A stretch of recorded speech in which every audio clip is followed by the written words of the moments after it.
One thing I just want to talk about tonight, as we're thinking about the Olympics, is just a couple of verses in the Bible that talk about persistence and talk about running the race. Now, I've got another question for you.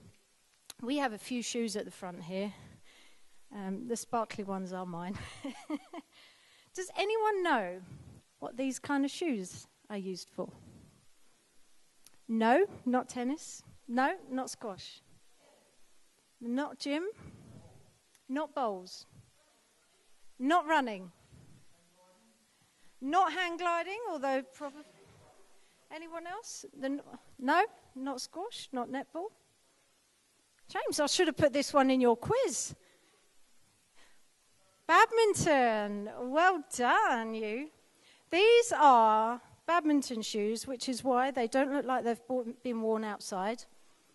And they're not quite as exciting as my other trainers. But I thought I'd show them anyway, because this is something else I used to play. But not whilst I was on a horse. This is really light, actually, so you can whack it. I had a friend over here she's visiting from Canada at the minute, and she rang me the other day. She said, "Penny, do you play tennis?" I said, "No." I said, "I play badminton."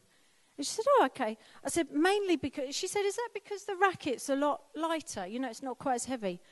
I said, "No, it's because the court's smaller and you don't have to run so far." I like to keep it easy, what I do. But I want to read a verse to you.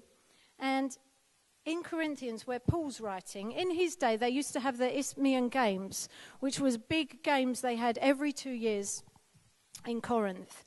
And there's a verse in 1 Corinthians, chapter 9, verses 24 to 27, and I'll read this, so you don't need to turn it to it. It says, "Don't you realize that in a race, everyone runs, but only one person gets the prize?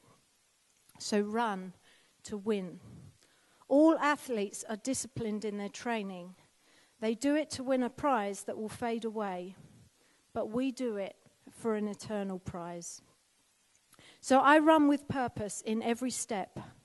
I'm not just shadow boxing.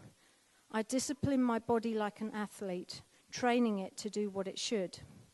Otherwise, I fear that after preaching to others, I myself might be disqualified." Now, when I was at school, out of all the track events, I used to enjoy the 100 metres the most.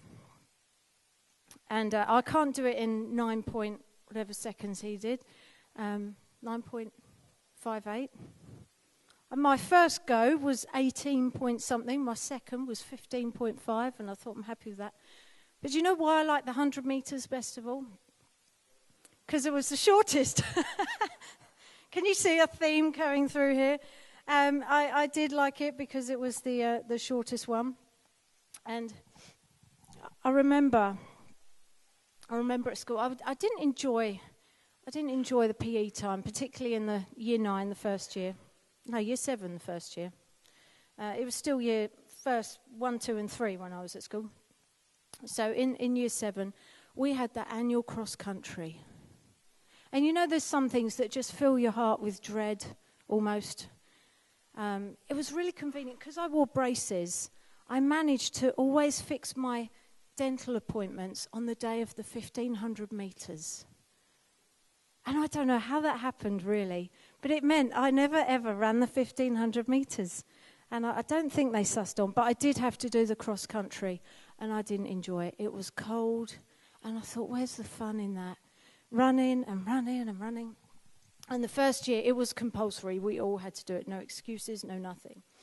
So I thought, oh, here we go. So I'm running all round Malden, where I was at school. And then I just thought, I didn't enjoy it. I think you gathered that. And then they post all the results up on the wall for everyone to see in the school. And we had about 130 girls in our year.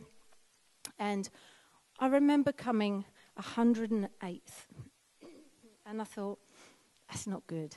I mean, 130th wouldn't have been really good, but 108th, I wasn't really impressed. And my school report that year, it was good for maths and other things that I actually enjoyed, strangely enough. But for fitness, and it was all L's, low level of fitness, low level of effort, just low, really. And the next year, I thought I need to do something about this. And I was actually getting fit. And I was playing sport about 5 or 6 times a week.